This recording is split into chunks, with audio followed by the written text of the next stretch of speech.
오케이. 오늘 하나님 말씀은 잠언 4장 23절입니다. 제가 읽어 올립니다. 모든 지킬 만한 것 중에 더욱 내 마음을 지키라. 생명의 근원이 이에서 남이니라. 오늘 말씀의 제목은 마음을 지키는 비결입니다. 우리 마음은 호수와 같습니다. 바람이 불지 않는 날 호수는 잔잔하게 흔들림이 없습니다. 우리 마음도 평소에는 평온을 유지합니다. 약간의 바람이 부는 날은 호수의 표면에 그 일렁임이 있습니다. 우리 마음도 약간의 스트레스를 받으면 흔들리며 평안이 사라집니다. 심한 광풍이 부는 날 호수는 깊은 곳까지 뒤집어지고 호수의 표면은 마구 요동칩니다. 우리도 심한 충격을 받으면 마음 깊은 곳까지 상처를 받고 심하게 우리 마음이 흔들리게 됩니다. 문제는 그렇게 마음이 흔들리면 우리 생명의 기운까지 영향을 받는다는 겁니다. 우리 생명이 손상된다는 것입니다. 첫째로, 그렇다면 생명은 무엇인가? 본문을 이해하기 위해 생명을 먼저 이해해야 됩니다. 생명이라고 우리가 흔히 쓰는데 그걸 정리하자 그러면은 좀 애매하고 잘 이렇게 정리가 안 될 수도 있어요. 생명이 무엇입니까? 살아있죠. 활동하지요. 에너지가 있습니다. 그래서 생명력이라고 이야기합니다. 정리하면은 생명은 살아 움직이는 힘입니다. 그리고 생명에는 세 가지 종류가 있습니다. 사람은 세 가지 요소로 구성되어 있어요. 영과 혼과 육으로 구성이 되어 있어요. 그래서 데살로니가전서 5장 23절에 이렇게 기록이 되어 있습니다.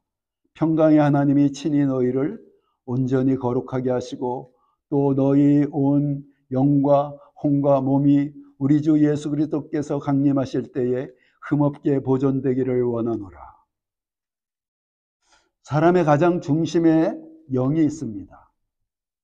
영은 하나님과 교통하는 기관입니다. 성경이 하나님은 영이라고 말씀하셔요. 그래서 영이신 하나님과 우리는 우리의 영으로 교통하고 그리고 은혜를 받습니다. 우리가 은혜를 받아 성령 충만해진다는 것은 모두 영 안에서 일어나는 현상입니다. 또한 그 다음에 영 바깥에는 혼이 있습니다. 혼은 우리 지정의, 즉 이성과 의지와 감정을 이야기합니다. 이성은 세상을 이해하는 기관입니다. 감정은 희노애락을 느끼는 기관입니다. 의지는 뜻을 세우고 견뎌서 지켜내는 기관입니다. 그런 이성과 의지와 감정을 혼, 즉 정신이라고 이야기하는 것입니다. 그리고 우리 존재의 맨 바깥에 우리가 서로 보고 있는 이 몸이 있습니다. 몸은 우리의 육체를 말합니다. 오감을 갖고 있어요. 청각, 후각, 미각, 촉각, 시각. 이 오감을 갖고 반응하고 활동하며 살아가는 우리의 몸입니다. 그렇게 사람이 영과 혼과 육으로 구성되어 있습니다. 그리고 영의 생명이 있고 혼의 생명이 있고 몸의 생명이 따로 있습니다. 어떤 사람은 생명력이 강해서 건강한 육체를 갖고 있는데 영이 죽어 있는 사람이 있습니다. 구원받지 못한 사람입니다. 어떤 사람은 몸도 건강하고 의지도 강하고 머리도 좋고 감정도 풍부한데 몸과 혼의 생명력이 강한데 영이 죽어 있어요.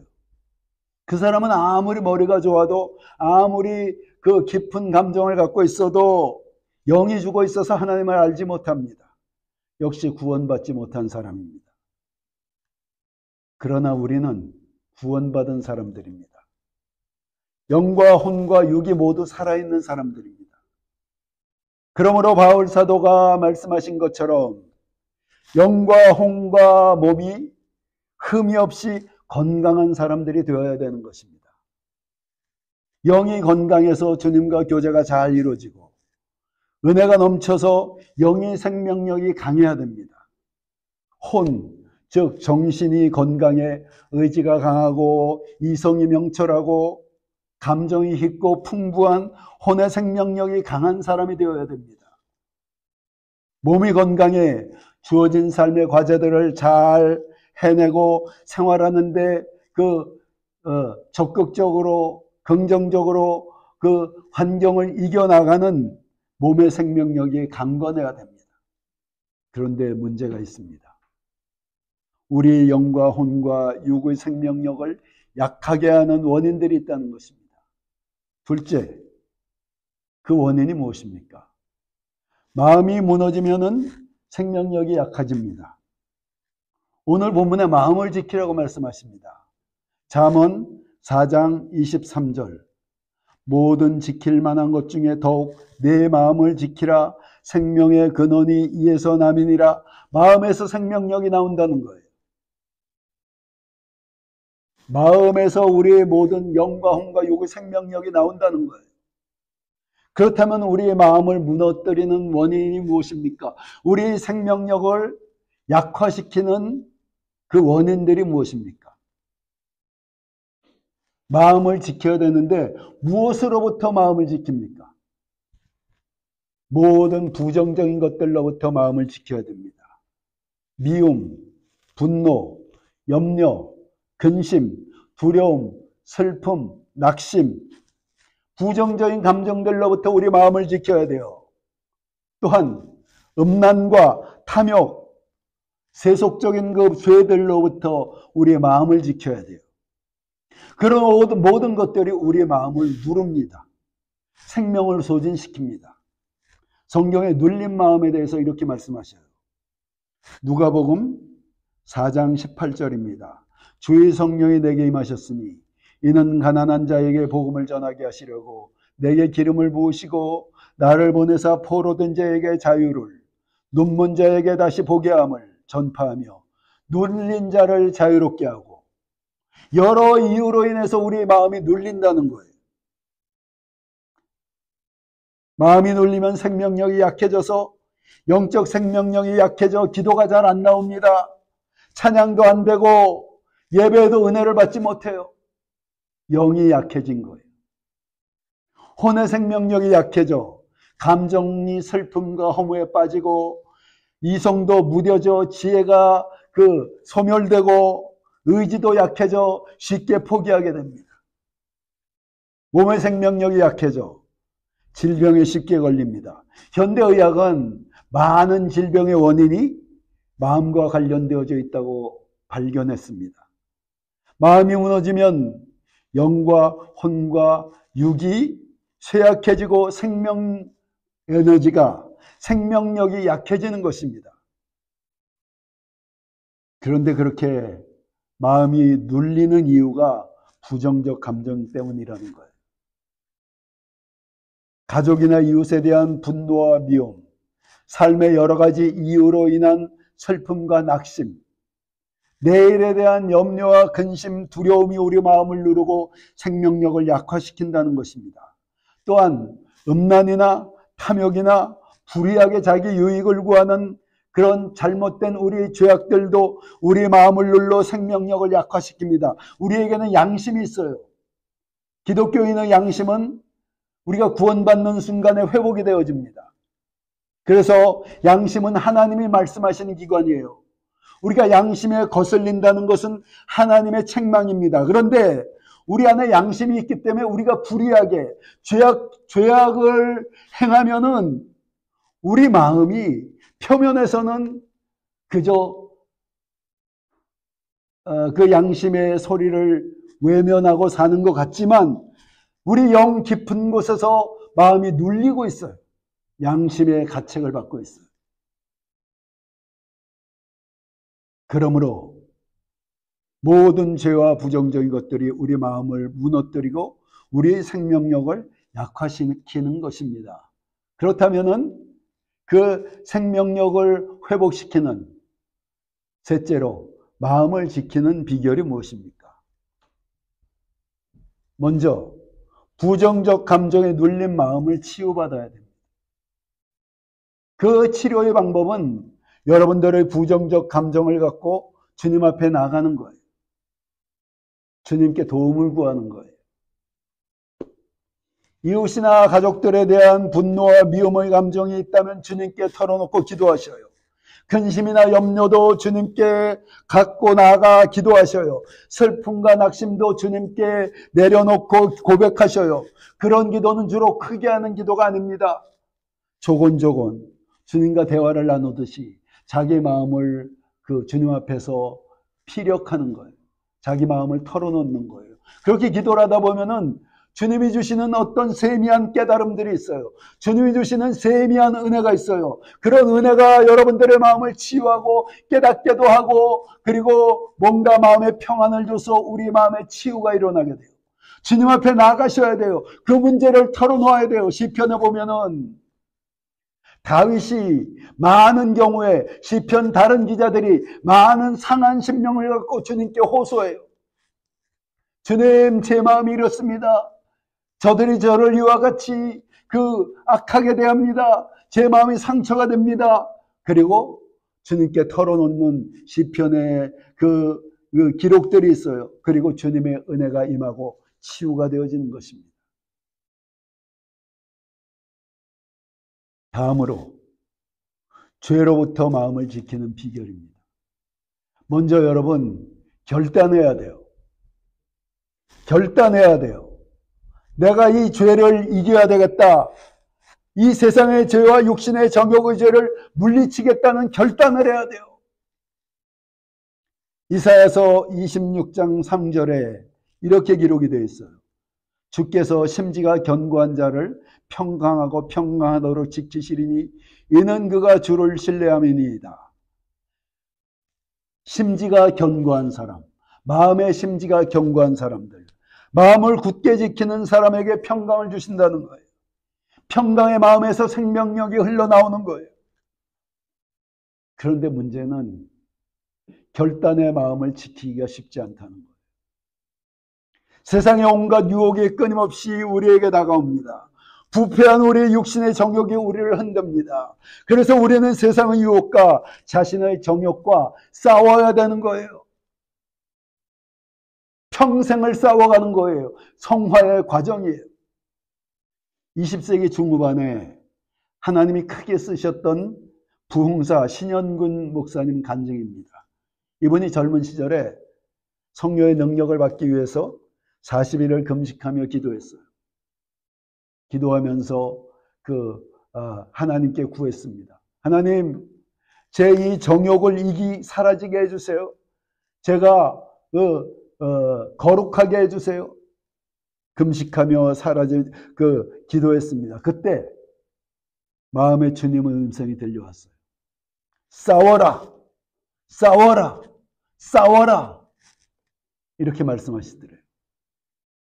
우리는 죽는 순간까지 세상과 육신과 죄와 싸워야 되는 거예요.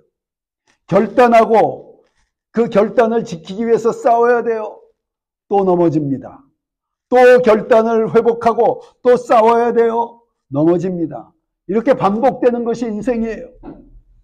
어떤 문제는 쉽게 결단하고 처리할 수 있지만 어떤 문제는 평생 가는 문제들이 있어요.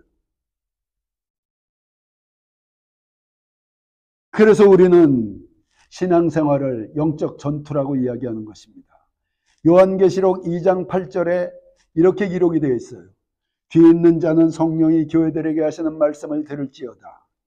이기는 그에게는 내가 하나님의 낙원에 있는 생명나무의 열매를 주어 먹게 하리라. 이기는 그에게. 이기라는 거예요. 우리 영적 전투는 평생 계속되니까 전투 중에 때로 이기도 하고 패배에 후퇴하기도 합니다. 그렇게 세상과 싸워가면서 조금씩 변화받아 갑니다. 조심해야 할 것은 우리가 패배했을 때 주저앉아 있지 말아야 된다는 거예요. 다시 일어나 싸워야 된다는 거예요. 일어나야 돼요. 마귀는 우리가 넘어졌을 때 정죄의식에 빠져서 침륜에 빠져서 우리가 그 자리에 주저앉아서 오랜 시간 낙심해 있기를 바라요. 그렇게 되면 우리 한정된 인생, 시간이라는 한정된 인생 속에서 승리의 순간이 줄어들게 되고 우리가 앞으로 나가야 되는데 그 주저앉은 시간만큼 우리 삶이 도적질 당하는 거예요. 죽음을 당하는 거예요. 그러므로 우리는 넘어졌을지라도 예수의 피를 의지해 일어나야 하는 것입니다. 요한일서 1장 9절에 만일 우리가 우리 죄를 자백하면 그는 미쁘시고 의로우사 우리 죄를 사하시며 우리를 모든 불의에서 깨끗하게 하실 것이요. 죄를 자백하라는 것입니다. 기도 중에 죄를 고백하면은 죄가 씻겨진다는 거예요. 진실로 고백하기만 하면은 죄는 씻겨져요. 하나님과의 막힌 담이 다시 회복이 되어지고 하늘문이 열려지게 돼 있어요. 회개는 온전히 돌아서는 것입니다. 단번에 돌아서면 가장 좋아요. 그러나 우리의 어떤 죄나 세속적인 것들은 처리하는 데 시간이 걸려요. 그러므로 반복해서 넘어지더라도 다시 죄를 자백하고 일어나는 것입니다. 잠언 24장 16절 대저 의인은 7번 넘어질지라도 다시 일어나려니와 악인은 재앙으로 말미암아 엎드러지느니라. 7은 완전 숫자입니다. 우리가 완벽히 넘어진 것 같은 상황 속에서 남들이 볼 때 우리 삶에 소망이 없어 보이는 상황, 내 자신이 볼 때도 반복되는 실수로 자신에 대한 분노가 일어날지라도 다시 일어나라는 거예요. 7번 넘어져도 다시 일어나라는 거예요. 하나님은 우리를 7번씩 70번이라도 용서하고 받아주신다는 거예요. 하나님이 받아주시고 용서한 우리 자신을 우리가 미워한다면은, 우리가 우리 자신에 대해서 부정적으로 생각한다면 그것은 또 다른 교만이자 죄예요. 그렇게 우리는 세상과 정욕과 끈질기게 싸워서 마침내 이기는 날이 오게 되는 것입니다. 그 과정을 우리가 성화라고 하는 거예요. 우리가 죽음 이후에 천국에 가면 영화의 단계에 들었습니다. 영화로운 존재가 돼요. 그러나 우리가 세상에 사는 한은 넘어지기도 하고 싸워서 승리하기도 하며 성화의 과정을 겪어나가는 거예요. 다음으로 분노와 미움 그리고 세상과 죄를 이기고 마음을 지키는 비결은 주님의 이름을 부르는 거예요. 주님의 이름을 부르는 거예요. 여기에 영적 비밀이 있어요. 로마서 10장 13절에 이렇게 기록이 되어 있습니다. 누구든지 주의 이름을 부르는 자는 구원을 받으리라. 이 말씀은 주님을 믿으면 영원히 구원받는다는 그 내용이 핵심이에요. 그런데 말씀은 다양하게 광범위하게 적용이 되어지는 것입니다. 우리가 생활 중에 겪는 모든 어려운 상황 속에서 주님의 이름을 부르면 구원을 받는다는 거예요. 분노가 일어나는 순간 주여 하고 주님의 이름을 부르면 분노가 가라앉습니다. 이웃에 대한 미움이 있을 때 주님의 이름을 부르면 미움에서 건져집니다. 세상의 유혹과 죄의 유혹을 받을 때 주님의 이름을 부르면 구원을 받게 됩니다. 간절한 심령으로 주의 이름을 부르면 구원을 받고 마음이 지켜지는 거예요. 이것은 여러분들이 이 말씀을 실천하고 경험해 보면은 이 말씀이 진리가 여러분들의 것이 되어지는 거예요.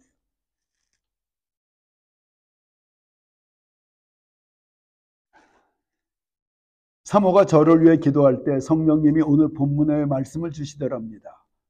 무릇 지킬 만한 것보다 더욱 내 마음을 지키라 하고 성령님이 제게 말씀하셨대요.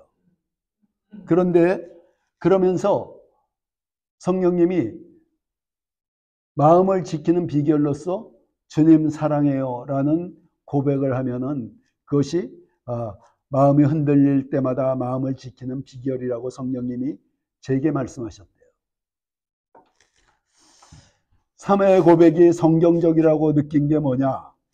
주의 이름을 부르는 자는 오늘 지금 우리가 조금 전에 읽었던 주의 이름을 부르는 자는 구원을 얻으리라는 이 말씀에 좀 더 적극적인 적용, 주님의 이름을 부르되 한 걸음 더 나가서 주님 사랑해요라고 고백하면은 마음을 지키는 좋은 방법이라는 것입니다. 우리는 여러 가지 방법으로 마음을 지켜야 됩니다. 우리 생명력이 영적인, 혼적인 몸의 생명의 에너지가 마음으로부터 나오기 때문입니다. 마음이 무너지면 영과 혼과 몸의 생명력이 쇠약해지고 마음에 주님이 주시는 평강이 넘치면은 우리 생명력도 강건해지는 것입니다. 그러므로 우리는 언제나 주님 앞으로 가까이 나가고 주님과 동행하며 기도에 힘써서 속사람이 강건함으로 마음을 견고히 지키는 우리 모두 되시기를 예수님의 이름으로 축원합니다. 자, 찬양하십니다. 우리 함께 기도해 주 앞에 나와 무릎 꿇고 긍휼 베푸시는 주 하늘을 향해